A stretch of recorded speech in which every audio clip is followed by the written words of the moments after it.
I'm John Manganiello, Accelerate Partners. I think you guys got to know me in the panel. We're talking about, the theme here is empowering a resilient data structure and AI readiness. So this is, kind of an open-ended panel. We'd like the group to get involved here. Talking with the Prelude folks, we really said, these conferences are really about getting to challenge folks, really rethink how they kind of manage their technology operating models. And now this magical world of AI, more generative AI, agentic AI is here, and how do we participate in this, right? And it really comes down to infrastructure readiness, data readiness, and the themes are common, right? But now it's like, well, how do you start, right? So I'll introduce Robby, kick it off, introduce yourself, and we'll go to the panelists and talk about your firms a bit, and we'll kick it off.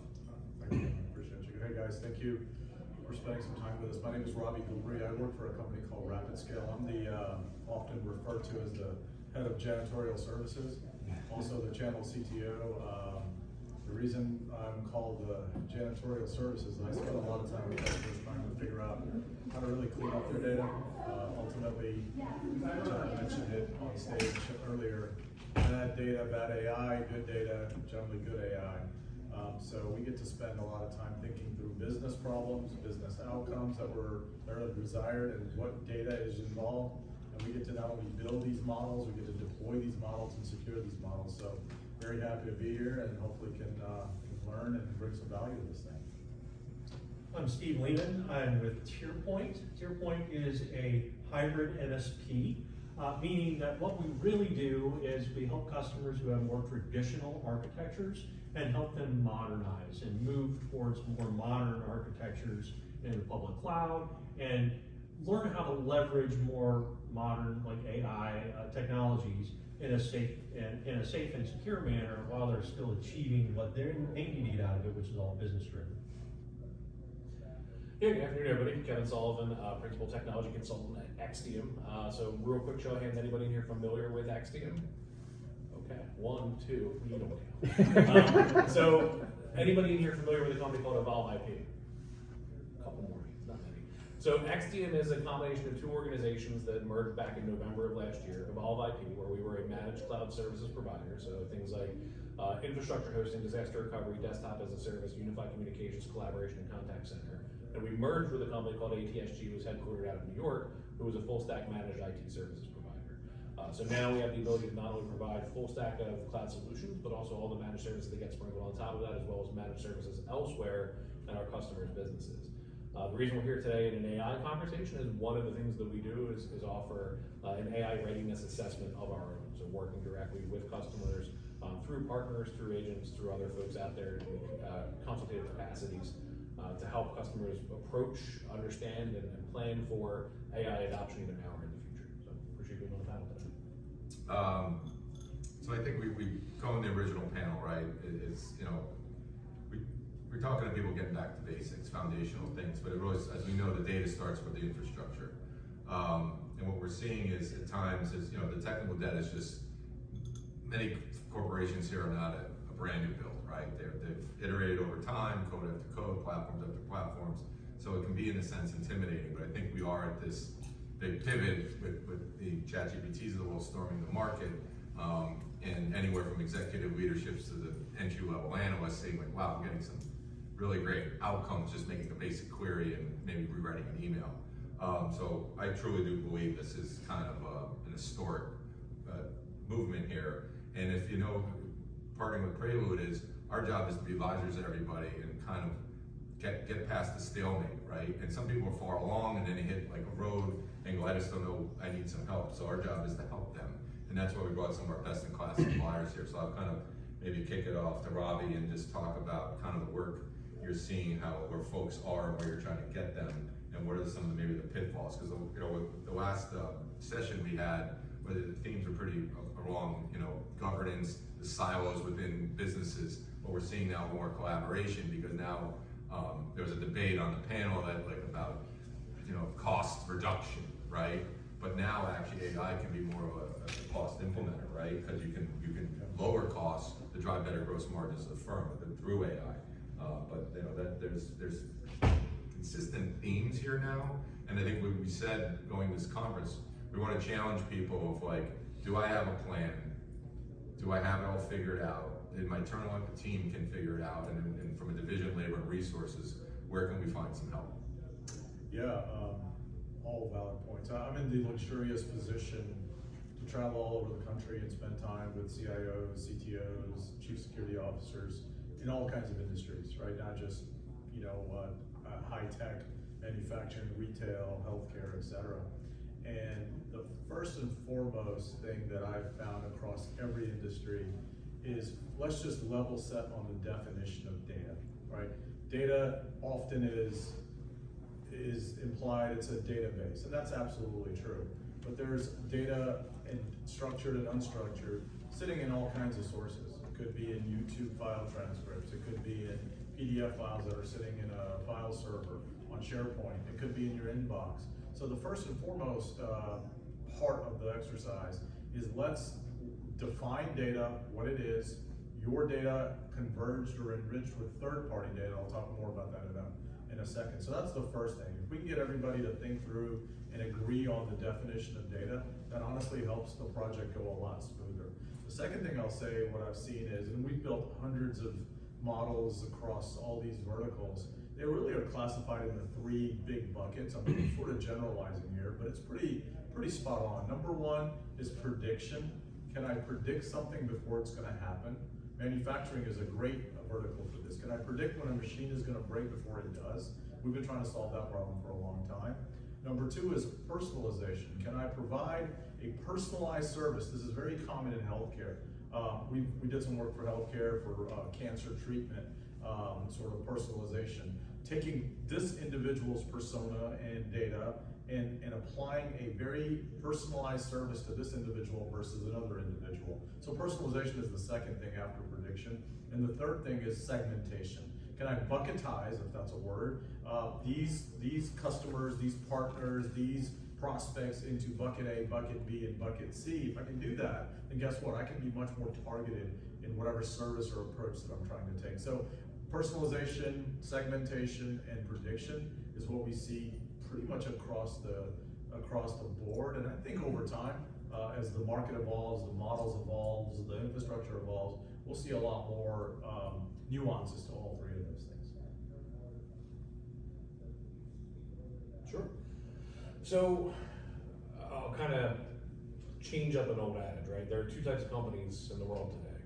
Ones that have started an AI adoption, and ones that are still trying to figure out how to, right? So our organization's able to effectively help both. I feel like the easier of the 2 conversations, and I say the word easy lightly, is that the organizations are still trying to figure out what their AI path forward is, right? So these are companies that they need that assessment. They need someone to help them come in to take that deterministic view of what is the underlying business challenge that you're trying to address, right? Probably no surprise to anybody in this audience today, collectively amongst the group here, but there's an AI arms race going on, right? And a lot of, we talked in the earlier panels about the top-down versus bottom-up, where's the demand for these solutions coming from? A lot of them are CIOs and organizations, or CEOs and organizations that are just trying to keep up with the Joneses, right? So everybody out there is doing something with AI. What's our organization doing? Those are the ones that are tough, right? Because there you're a solution looking for a problem. The ones that are bottom-up driven have a much higher success rate, because now all of a sudden you're dealing with people in the trenches who more than likely know what the data is, that have an idea in mind of what the intended outcome is. So work with those types of organizations of assessing what the need is, helping them define it, helping them hypothesize what their intended outcome is, and then working backwards from that to understand what the data that they have is they can feed into those systems.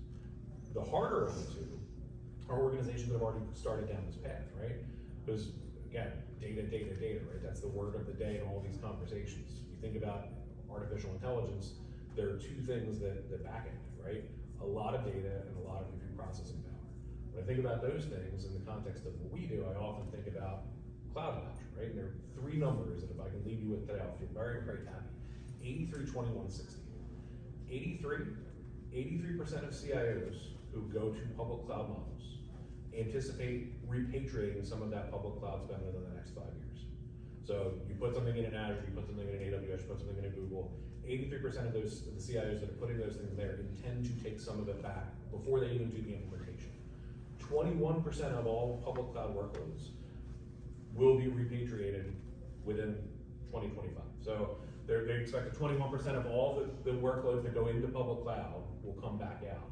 And 60, cloud repatriation is a $60 billion a year industry. So that's just $60 billion in spend of companies that are looking to come out of an Azure, out of an AWS, out of a Google. Now, you might be sitting there thinking, Kevin, that's great, what the hell does any of this have to do with artificial intelligence? Well, because there's a lot of computing horsepower required on the back end of these things, because there's a ton of data that has to get stored to feed these models, the most likely place where people look to put all of it is in the public cloud, right? Because they don't want to build that infrastructure in-house. Trade uncertainty makes buying hardware hard. Broadcom's the longest four-letter word in the English language anymore, so there isn't really a good virtualization option for companies that want to do that stuff. So helping customers really understand the variety of options that are available to them as to what backends these artificial intelligence adoption projects, platforms, solutions, or services they're looking to put in place.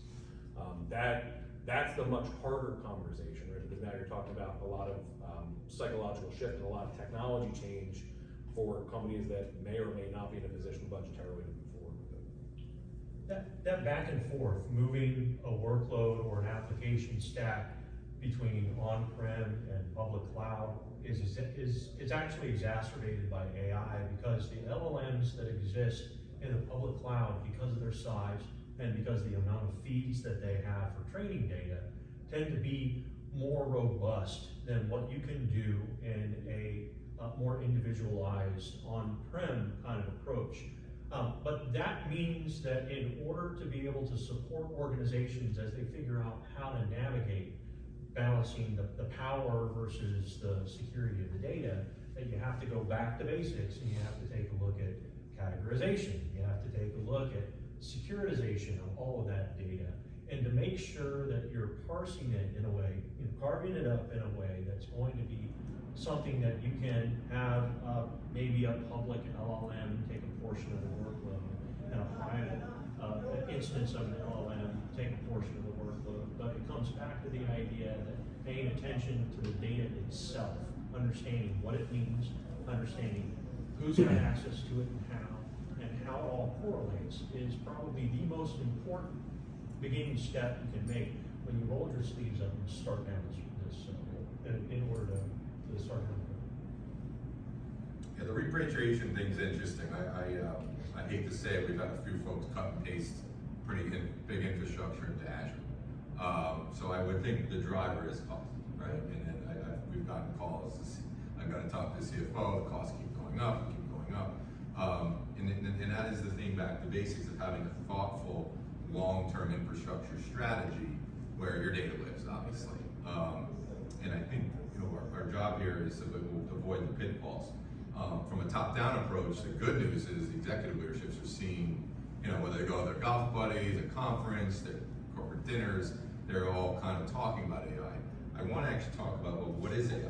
Now, this is not a cyber-focused conversation. AI is, we talked aside on that, but the generative AI that hit the market a year and a half, right? We get calls, should we enable ChatGPT, certain client ChatGPT, reduce license counts, used to be 300, now anyone within reason can just deploy. And my head explodes, I'm like, well, what's it gonna query? You're gonna put it across the whole group.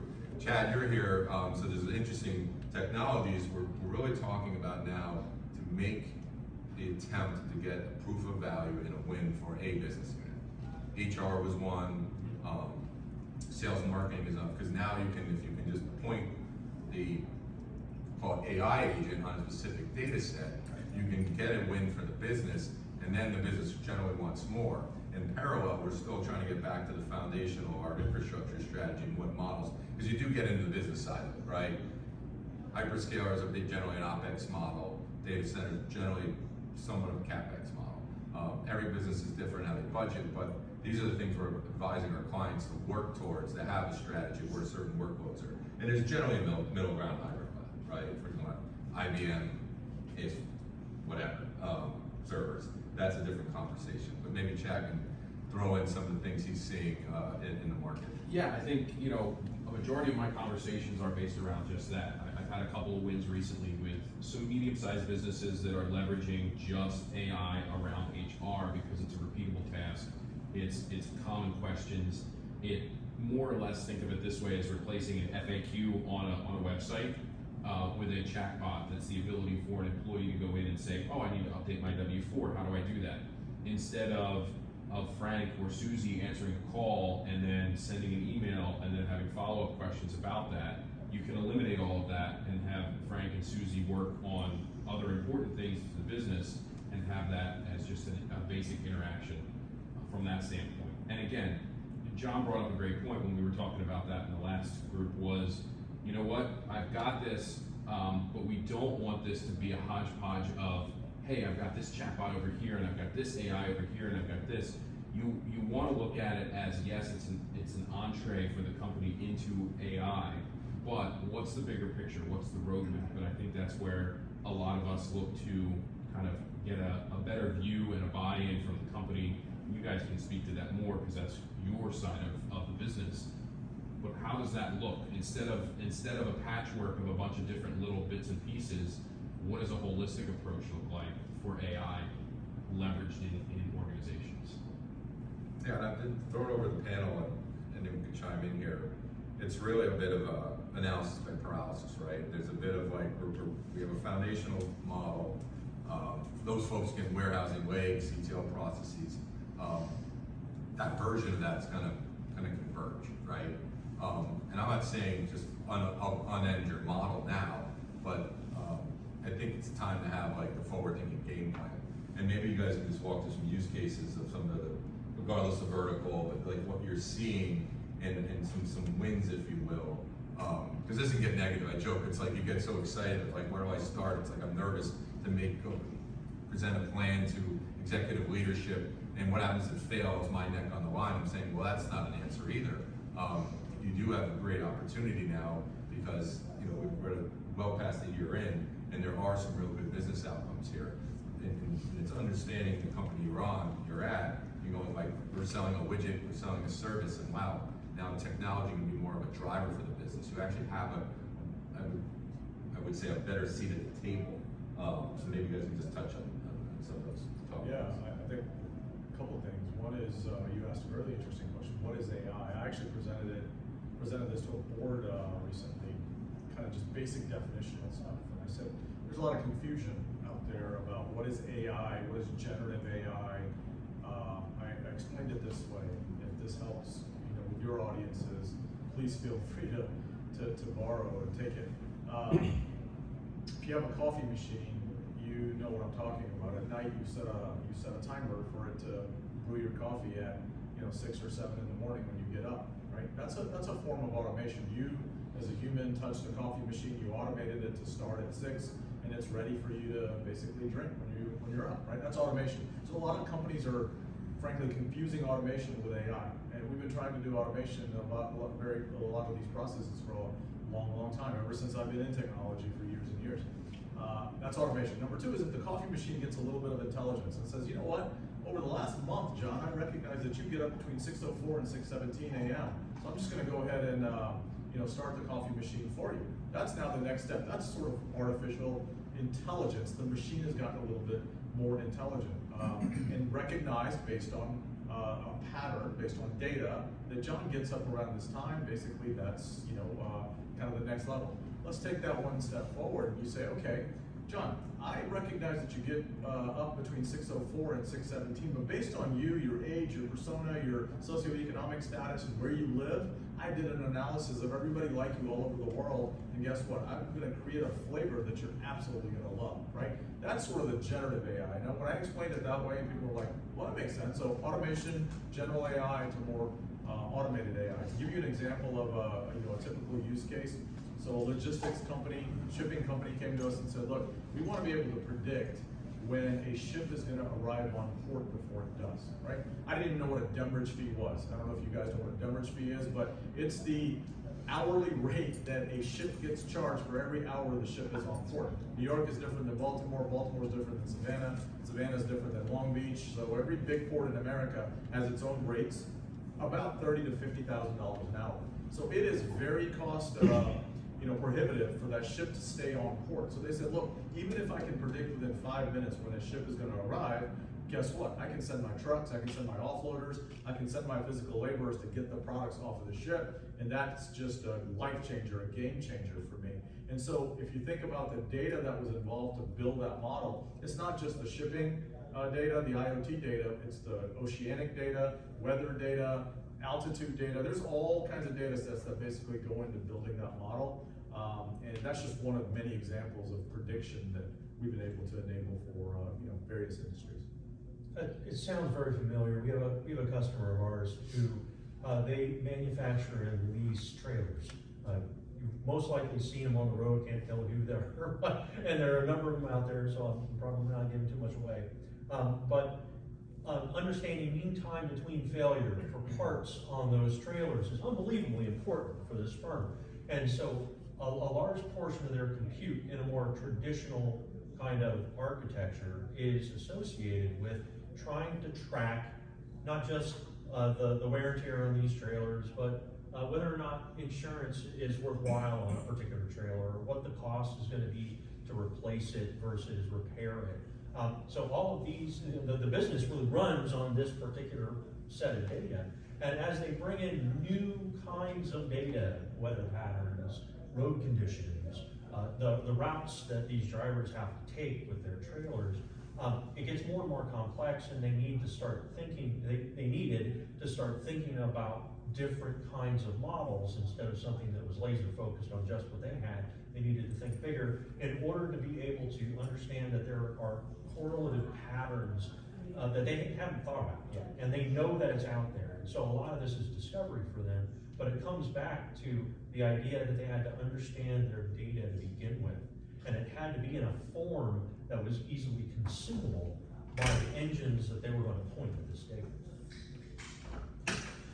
Yeah, and Robby, I think you make a great point there, right? So one of the biggest challenges that I see in all these conversations is still that delineation between artificial intelligence and automation, right? Because there are just so many organizations that are out there saying, what we want is some form, wouldn't it be great if this just happened for us without prompting?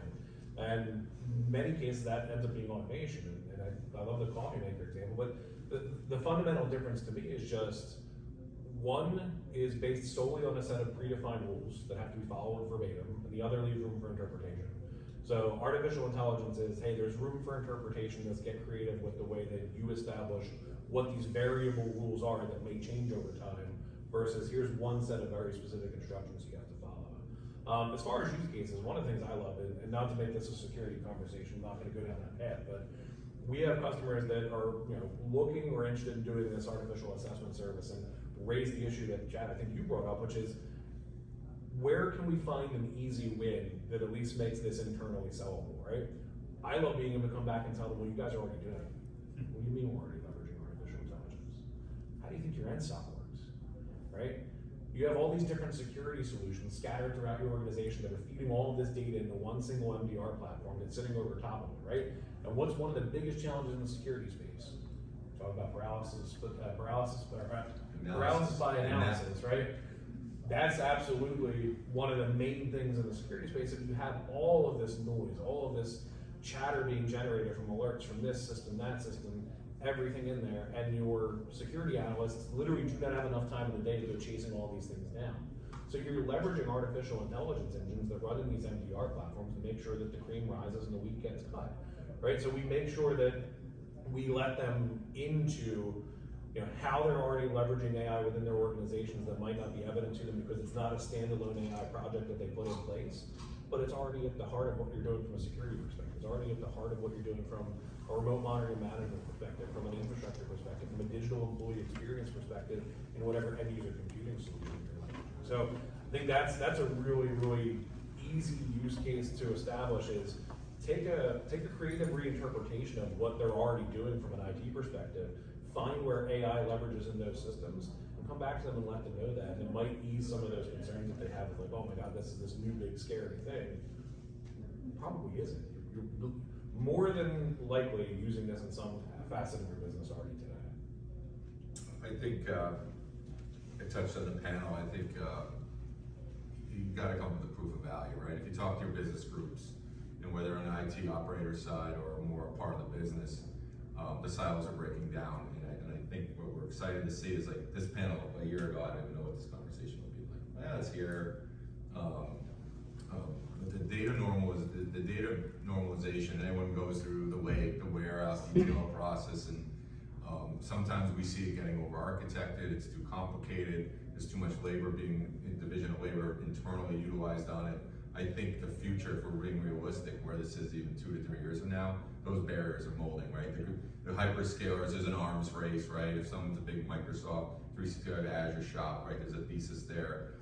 We didn't touch on Copilot in the last session, because I think also, if I'm on the IT operator side, the employees are your clients, right? And in the end, it's all about the employee experience. When we get calls, it's usually like, from executive leaders or like their incumbent providers not performing from a help desk level to 365 tenant management level.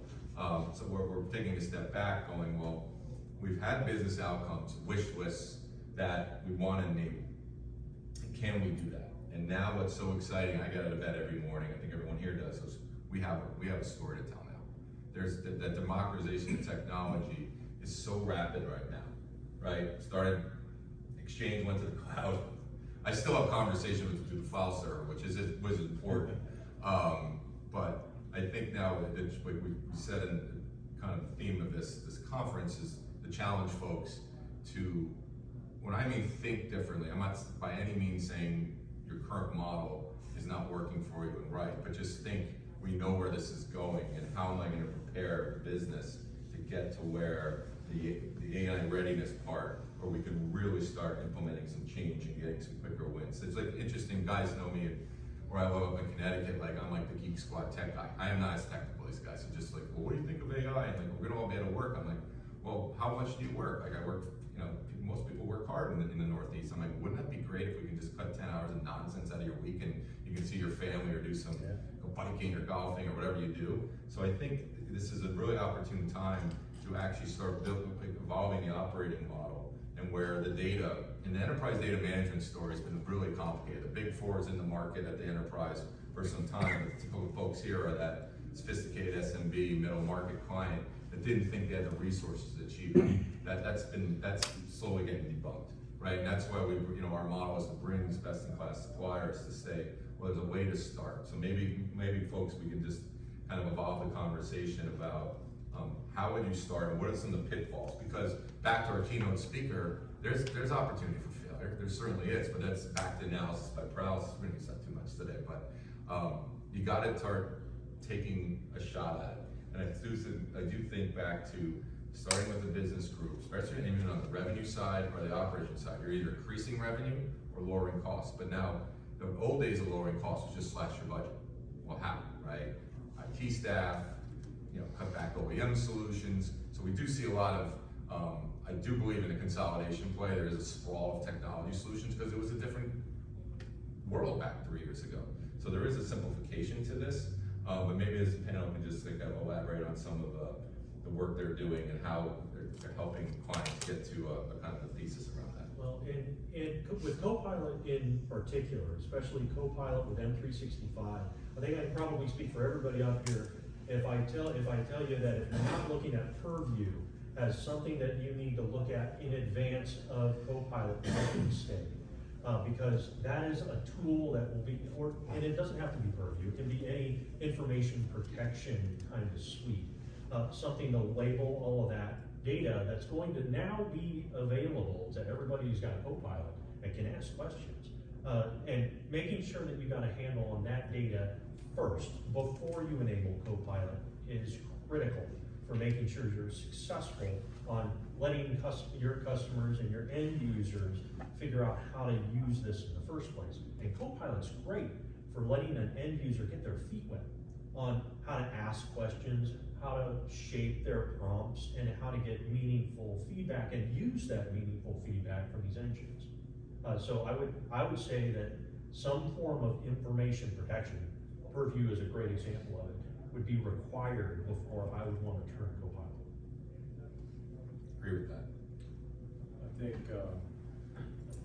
how do you get started? First of all, I said this in the last session. What I love about the AI conversation is it forces us to immerse ourselves in the business, right? You have to get in the business of like efficiency or revenue optimization opportunities to understand where the gaps are. It forces us to really start thinking technology last, business process and business outcome first. So that's one of the most favorite aspects for me personally around, like this demurrage fee example I gave earlier. I had no idea what a demurrage fee was until I started to do a little bit of an analysis on the business. An insurance company came to me not too long ago. They said, look, we've got like 120 million transactions or transcripts from calls between insurance agents and potential customers. What do we do with that data? So this whole notion of data governance and whatnot. So it forces you to immerse yourself in the business. So don't be afraid of it, number one. Number two is I get the luxurious position to be involved in a lot of different projects across the country. And I've built a IQA assessment on how to get started internally or externally. If you're a consultant, you can use this. So if you reach out to me or reach out to the organizers of the conference, and I would be happy to share this with you. It really, again, gets you to think through the methodology in your own head first in the process of how to engage your constituency around what a good AI project would look like. So how to get started. John, you asked a great question, right? Would you rather reduce costs or would you rather increase revenue? It's a really good question. I don't know if there's an answer. I mean, the answer is both. Yeah, right? And look, in my heart of hearts, cholesterol, although it may be, I'm an infrastructure guy, right? So I look at everything through a specific lens of operational efficiency. And I believe that if you have real true operational efficiency, regardless of what the underlying business is, that will help you to reduce your costs. That will help you to increase your revenue. There's no better way of increasing operational efficiency in an organization than the application of a well-framed artificial intelligence solution. So that can mean a variety of things to a variety of companies, right? But we can help more people work better, help them be more productive, help them be happier in that higher degree of productivity, and maybe getting that 10 hours a week back to go hiking, which I definitely should do. There are a variety of ways that we can leverage those capabilities in that way. So I think the easy way to get started is to really drive that efficiency conversation. Say, if things could be 1% better, 2% better, 5% better every day in your organization, what does that ultimately get you at the end of it? I love this concept of, I used it in the last one, but instead of measure twice, cut once, aim twice, fire once, right? So start with an assessment. Assess what the need of the organization is. Establish what the problem is that you're trying to solve. Once you've done that, implement the solution.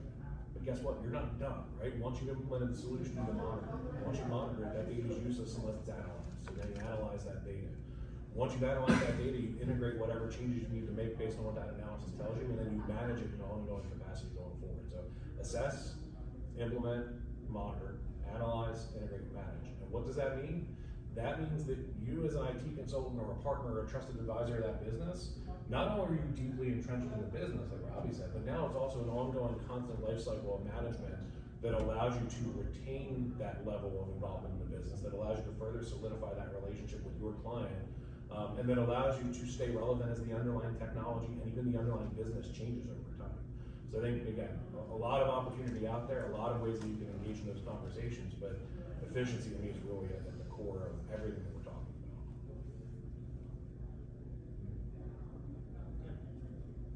One of the things that I think we've said this in the last one, and I want to make sure I hit this one, is don't be afraid of failure. Do proofs of concept. Give yourself a good solid foundation with your data, and then test it. Beat on it about the head and shoulders. Let your users, let them understand how you're going to operate with this.